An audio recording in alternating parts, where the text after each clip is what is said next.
दर्शकों नमस्कार। पुनः आपका स्वागत है आपका अपना चैनल शिव शक्ति मात्र छाया परिवार में। दर्शकों, माँ भगवती, बाबा भोलेनाथ, भैरवनाथ की कृपा से आप जो है बहुत बहुत बहुत अच्छे होंगे। आज का जो विषय है वो है जीवन साथी के बारे में, कि जीवन साथी का क्या रोल है हमारे जीवन में, और जीवन साथी को अगर हम जो है खुश रखते हैं, खुशहाल रखते हैं, तो हम अपने जीवन में किस प्रकार के लाभ प्राप्त कर सकते हैं। देखिए, सबसे पहली चीज़ क्या है जो मैं आज आपको बताने जा रहा हूँ, कि अक्सर मैंने जो कुंडली देखी है, जो मेरा खुद का अनुभव है वो ये है।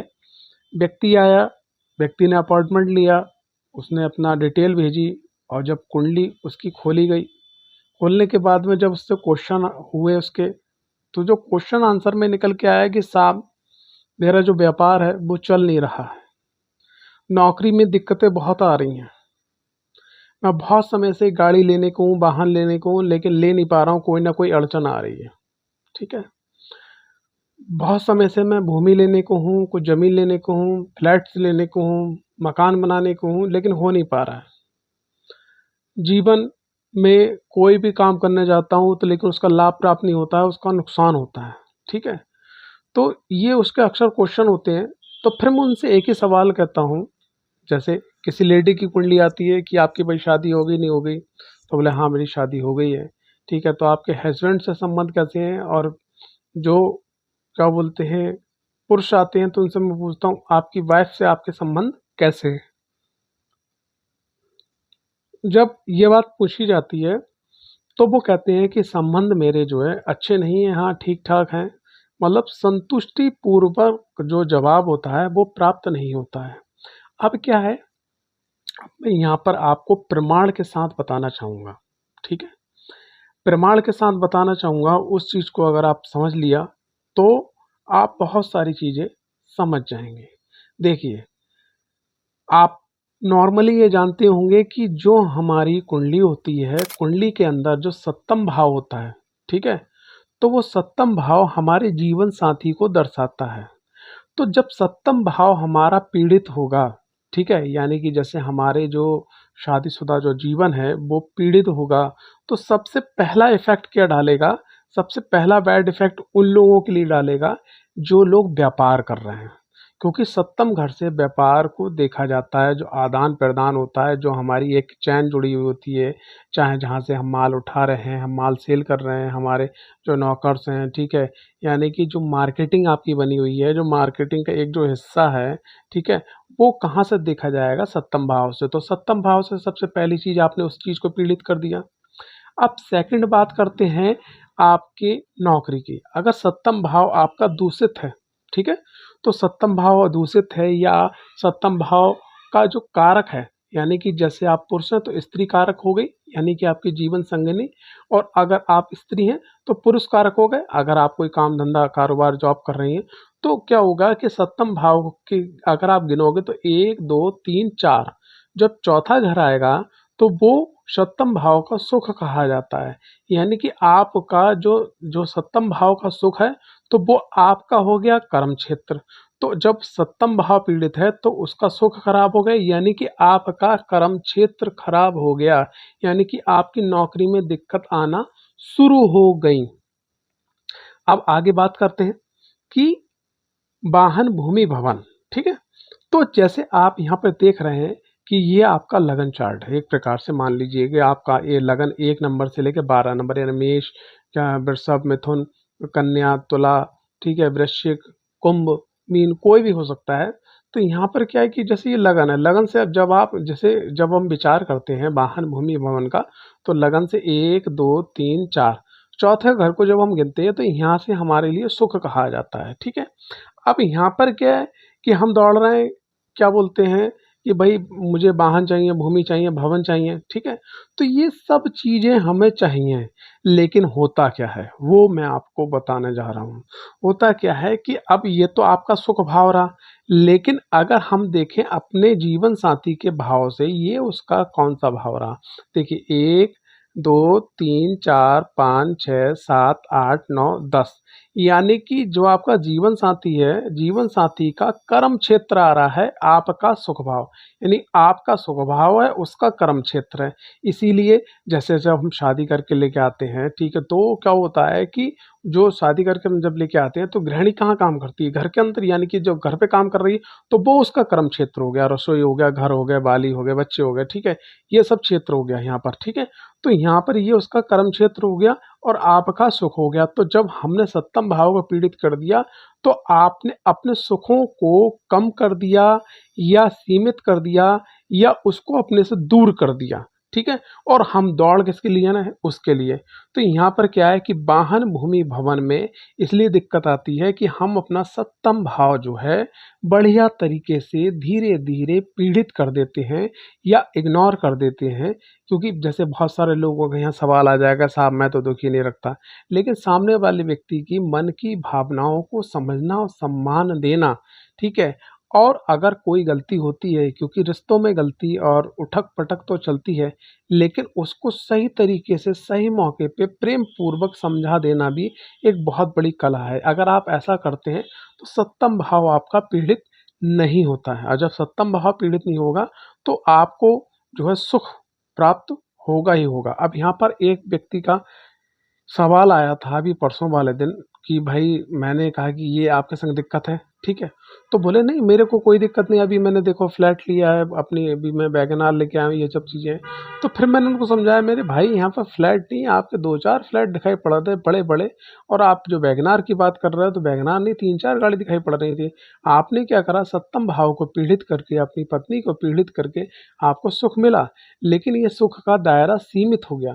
तो इस चीज़ को भी ध्यान रखिएगा कि बहुत सारे लोग अपने जीवन में सुख का भी आनंद ले रहे होंगे, लेकिन इससे भी बढ़कर सुख आपको मिल सकता था अगर सप्तम भाव को अगर आप पीड़ित नहीं करेंगे। अब आगे बात करते हैं, यहाँ पर आगे बात करते हैं जीवन में लाभ की, ठीक है?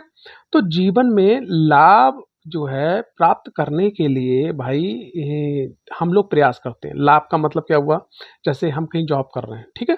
अब हम जब जॉब कर रहे हैं और जॉब करते समय क्या हुआ कि भाई और लोगों को इंसेंटिव बोनस आया, हमारी सिर्फ सैलरी पगार आई, ठीक है? लेकिन हमें इंसेंटिव नहीं प्राप्त हुआ, क्योंकि अगर आप देखो जो जीवन साथी के सप्तम जो जीवन साथी में जो सप्तम भाव से देखा जाता है उसका उसका जो पंचमेश, यानी कि उसका जो विद्या भाव निकल के आता है, उसका जो पंचमी से निकल के आता है वो आपका लाभ स्थान है। कैसे करके देखो, अभी देखिए सप्तम भाव आपका ये हो गया, तो 1 2 3 4 5, तो पंचम भाव उसका निकल के आया, लेकिन आपकी लगन कुंडली से ये 11वां भाव यानी ये लाभ का भाव। तो अगर आपने सप्तम भाव को पीड़ित कर दिया तो आपका जो जिसको बोलते हैं इंसेंटिव, प्रमोशन, या आप जो कोई बिजनेस कर रहे हैं, कोई कारोबार कर रहे हैं, उसके अंदर थोड़ा-सा तेज़ी से चीज़ें बिक जाना। जैसे मैं यहाँ व्यापारी के रूप में बताना चाहूँगा, जैसे आप अपना माल बेच रहे हैं, अपने शॉप पे, अपने मार्ट पे या किसी भी व्यापार क्षेत्र में, तो आपने अपना माल बेच दिया, दूसरे का भी खरीद के बेच दिया, ठीक है? तो आपने अपने से तो कमाया, दूसरे से भी लेके कमा लिया, तो ये क्या हो गया? आपका बोनस हो गया। तो अगर आप सप्तम भाव को पीड़ित करेंगे, तो कौन-कौन से क्षेत्र आपके पीड़ित होंगे? सबसे पहली चीज़, सप्तम भाव पीड़ित तो आपका व्यापार पीड़ित, सप्तम भाव पीड़ित तो आपका कारोबार, काम-धंधा जो है नौकरी पीड़ित, सप्तम भाव पीड़ित तो आपका सुख पीड़ित हो गया, सप्तम भाव पीड़ित हो गया तो आपका जो है क्या वो लाभ पीड़ित होगा, और सप्तम भाव पीड़ित है तो कहीं न कहीं जो आप हो यहाँ पर लगन, यानी कि आप हो, तो कहीं न कहीं आपको मेंटली डिस्टर्बेंसी बनी ही रहेगी। तो हमें क्या करना है? हमें इस बात का विशेष विशेष ध्यान रखना है कि अगर आपको जीवन में अच्छा व्यापार, नौकरी, वाहन, भूमि, भवन, जीवन में लाभ, सुख चाहिए, तो ये जो मैंने आज आपको बताएँ अद्भुत सूत्रों के साथ में, उनको आप जो है ध्यान रखिएगा। लेकिन अब बात करते हैं कि भई सप्तम भाव को अच्छा करने के लिए हमें क्या करना चाहिए, कौन-सा उपाय करना चाहिए? देखिए, सबसे पहली चीज़ क्या है कि जो मैं उपाय यहाँ आपको बताने जा रहा हूँ, वो एक प्रकार से जर्नल है, ठीक है? लेकिन सही उपाय क्या है कि कुंडली को अपना जो है कुंडली को विश्लेषण करवाने के बाद में आपके जो उपाय निकल के आएँगे, उनको आप करिएगा। देखिए, सबसे पहली चीज़ क्या है, कोशिश ये करिएगा कि शुक्रवार को थोड़ा-सा समय निकाल के आप अपने जीवन साथी के संग बिताइएगा, पहला उपाय। दूसरा उपाय क्या करिएगा कि प्रत्येक जो है वर्ष के अंदर किसी भी शक्ति पीठ पे, ठीक है? शक्तिपीठ पे जो आप लोगों की कुंडली के अनुसार निकल के आता है कि जैसे हर शक्ति हर व्यक्ति के संग इन्वॉल्व नहीं हो सकती और हर शक्ति की कृपा प्राप्त नहीं हो सकती। हालांकि अनादि जो शक्ति है, जो पराशक्ति है, ठीक है, वो स्वरूप एक है, लेकिन उसके जो भिन्न भिन्न रूप हैं, तो हर शक्ति हर किसी को एग्जॉर्ब नहीं कर सकती। जैसे मैं आपको एग्जाम्पल बता रहा हूँ, हर टैबलेट हर किसी व्यक्ति को सूट नहीं कर सकती, ठीक है, हर खाना, हर खुशबू आपको पसंद नहीं आ सकती, सामने वाले को पसंद आ रही है लेकिन आपको पसंद नहीं आ रही। तो यहाँ पर विशेष बात का इसका ध्यान रखिएगा कि आपको साल के अंदर एक शक्तिपीठ पे जाके दर्शन करना चाहिए, ठीक है, पूजन करना चाहिए। शुक्रवार को अपने जीवन साथी के संग टाइम थोड़ा निकाल कर जो भी एन्जॉयमेंट है, घूमना फिरना है, शॉपिंग करना है, ठीक है, कुछ नहीं हो सका तो उसके संग टाइम व्यतीत कीजिएगा, पहले ये काम करिएगा। इसके संग संग क्या है कि यहाँ पर जीवन जीवन के अंदर अगर कोई प्रॉब्लम आ रही है जीवन साथी के संग में, ठीक है, या आप और लविंग लाइफ चाहते हो, तो यहाँ पर आप क्या कर सकते हो, दोनों लोग जो है गौरी शंकर रुद्राक्ष को धारण कर सकते हैं, ठीक है। गौरी शंकर रुद्राक्ष धारण करने का तरीका क्या है, जो प्राण प्रतिष्ठित से आपको जो है गौरी शंकर रुद्राक्ष मिलेंगे, उस रुद्राक्षों को आपको महीने भर पहनना है। पहनने के बाद में फिर शिव मंदिर में जाके उसको एक्सचेंज कर लेना है माँ पार्वती और भोलेनाथ के सामने, यानी कि शिवलिंग के सामने आप जो है उसको एक्सचेंज कर लेंगे। जो पति के गले में है वो पत्नी के गले में चला जाएगा, जो पत्नी के गले में है वो पति के गले में चला जाएगा, ठीक है। इस चीज ये हो सकता है। इसके संग संग क्या है कि अगर आप चाहें तो घर के अंदर अगर आप थोड़ा सा स्पिरिचुअल हैं, पूजा पाठ करते हैं, तो राधा कृष्ण की पूजा कर सकते हैं, लक्ष्मी नारायण की पूजा कर सकते हैं, ठीक है, शिव पार्वती के अर्धनारीश्वर स्वरूप की पूजा कर सकते हैं, ठीक है।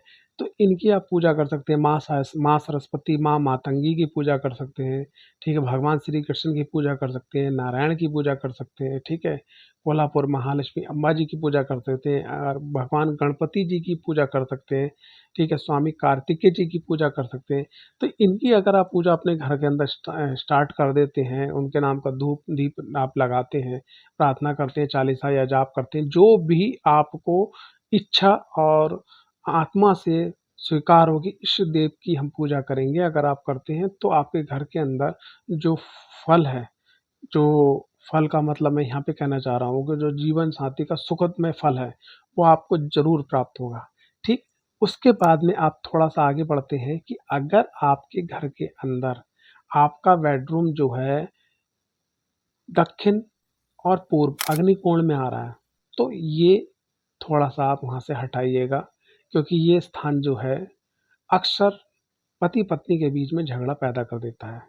दूसरा, आप मकान के केंद्र में जाइएगा, देखिएगा कि अगर आपका बेड जो है रात में जो आपका लेटना होता है वो जो है पूरब और उत्तर यानी कि ईशान कोण, जो आध्यात्मिक एक प्रकार से कोण बोला जाता है, अगर वहाँ पर है तब भी आपके संग में ये दिक्कत होगी, वहाँ से आप अपना बेड हटाइएगा। उसके बाद में अगर ईशान कोण के अंदर सेप्टिक टैंक आ रही है, गंदगी आ रही है, अग्नि कोण के अंदर सेप्टिक टैंक या गंदगी आ रही है, या मकान के अंदर जो ब्रह्म स्थान है जो होता है, अगर वहाँ पर गंदगी आ रही है, ठीक है, या फिर साउथ वेस्ट, ठीक है, जो हमारे पितरों का स्थान, राहु का स्थान बोला गया है ज्योतिष शास्त्र में, वास्तु शास्त्र में, अगर वहाँ पर सेप्टिक टैंक है, गेट है, नल है, नीचा है, ठीक है, या इवन जो है मकान का पूरब और उत्तर का हिस्सा ऊंचा है, दक्षिण या पश्चिम का हिस्सा नीचा है, तब भी यहाँ पर ये प्रॉब्लम आती है, ठीक है। तो इसके संग संग और मैं आपको बताना चाहूँगा, ईशान कोण के अंदर ब्लैक कलर आ जाना, ठीक है, ईशान कोण कोण के अंदर आपका रेड रंग आ जाना, ठीक है, अग्नि कोण की तरफ जो है आपका जो है एकदम नीला कलर आ जाना, ठीक है, काला कलर आ जाना, ठीक है, और साउथ वेस्ट के अंदर आपका जो है हरा कलर आ जाना, ठीक है, एकदम नीला कलर आ जाना, एकदम कत्थई कलर आ जाना, ठीक है, मकान के अंदर मैक्सिमम डार्क रंग का होना या बहुत ज़्यादा कलरों का होना, ठीक है। तो ये सब चीज़ें जो हैं नेगेटिव ऊर्जा क्रिएट करती हैं, क्रिएट का मतलब बनाती हैं। अब मान लिया आप बाहर कहीं बाहर गए हो, बाहर से आप आए तो ऑलरेडी आपका माइंड जो है सेट नहीं है और माइंड में आपके प्रेशर है, लेकिन इसी बीच के अंदर क्या हुआ कि साहब घर में आए, घर की जो ऊर्जा है जो सकारात्मक नहीं रह गई, नकारात्मक हो गई, तो इसमें भी ये दिक्कत परेशानी आपको होगी। लास्ट में मैं आपको बताना चाहूँगा, एक इन सब चीज़ों को आज के मॉडर्न ज़माना में सही कर लेते हैं कुछ लोग, लेकिन एक काम नहीं कर पाते हैं। कुल देवी-देवता, आपके पितृ और आपके इष्ट, फिर से बोल रहा हूँ, कुल देवी-देवता, आपके पितृ और आपके इष्ट, अगर ये तीनों शक्तियों की अगर आपको एक कृपा मिल रहा है, तो आपका जीवन वैसे ही स्वर्ग हो जाता है। कुल देवी देवता यानी कि हमारे जो वंशों से पूर्वजों से पूजे जा रहे हैं। पितृ हमारे जो हमारे बीच में नहीं रहे, और इष्ट जहाँ आपकी अंदर से आत्मा स्वीकार करे कि हम इनकी पूजा करेंगे। अगर इन तीनों की कृपा आशीर्वाद प्राप्त हो जाए तो आपके जीवन में सब कुछ बहुत बहुत बहुत अच्छा हो जाता है। ठीक है। साथ ही साथ लास्ट में मैं एक चीज़ और बोलना चाहूँगा कि कुंडली के अंदर कुंडली के अंदर कुछ ऐसे भाव होते हैं जहाँ से तलाक का योग देखा जाता है कि भाई तलाक हो रहा है या पति पत्नी में झगड़ा हो रहा है। तो इन चीज़ों को जो है आप अपने जन्मदिन से 1 माह पहले हर वर्ष अपनी कुंडली को ज़रूर दिखवाइएगा कि भाई कोई प्रॉब्लम तो नहीं आने वाली। ठीक है। क्योंकि मेरा मानना ये है कि अगर आप बाइक लेके स्कूटी लेके निकले हो, ठीक है, या आप अपनी कार लेके निकले हो, तो कार लेके निकले हो तो सीट बेल्ट पहले निकाल लो, लगा लो, कि मान लिया चौराहे पे जाने के बाद में कैमरे के माध्यम से आपका जो है चालान कट जाए। तो पहले से सेफ्टी होना बहुत ज़रूरी है। अपनी कुंडली का विश्लेषण अध्ययन ज़रूर करवाइएगा अपने जन्मदिन से पहले। दूसरी चीज़, जैसे देवगुरु बृहस्पति हो गए, राहु देव हो गए, केतु देव हो गए, शनि देव हो गए। ठीक है, फिर से बोल रहा हूँ, देवगुरु बृहस्पति 1, राहु देव 2, केतु देव 3, शनि देव 4। ये जो 4 ग्रह हैं, ये जो बड़े ग्रह हैं, राहु और केतु का जो परिवर्तन होता है वो तो संग में ही होता है, लेकिन ये जो 4 ग्रह हैं जब ये ट्रांजिट करें, ठीक है, जब ये ट्रांजिट करें, ट्रांजिट का मतलब राशि परिवर्तन करें, तो जो चंद्र राशि पे बहुत बड़ा इफेक्ट पड़ता है, यानी मन पे इफेक्ट पड़ता है। तो उस समय भी कुंडली का विश्लेषण अध्ययन होना अति आवश्यक है। मान लीजिए आपका समय अच्छा है, घर का वास्तु अच्छा है, देवी देवताओं की कृपा भी, आपके पितरों की, आपके इष्ट आराध्यों की भी कृपा है, कुल देवताओं की कृपा है, ठीक है, सब कुछ माहौल अच्छा है, लेकिन एक ग्रह परिवर्तन हुआ, उसने जो है इतना बड़ा इफेक्ट डाल दिया, आपको जो है अलगाव के मोड़ पे लाके खड़ा कर दिया। तो इन चीज़ों का हमें विशेष विशेष ध्यान रखना है, और बहुत अच्छी तरीके से ध्यान रखना है अगर आप अपनी लविंग लाइफ चाहते हो। देखिए, अब मैं आगे आपको बताना चाहूँगा लास्ट में कि जैसे मैंने वीडियो का टाइटल डाला था, जीवन साथी अद्भुत सूत्रों और उपायों के साथ, तो मैंने आपको उपाय भी दे दिए और मैंने बता दिया कि जीवन साथी के माध्यम से हमारे जीवन में किस चीज़ का जो है इफेक्ट पड़ता है, वो भी मैंने आपको बता दिया। जानकारी अच्छी लगी है तो वीडियो को लाइक, चैनल को सब्सक्राइब करना बिल्कुल ना भूलें। जय माता दी। हर हर महादेव।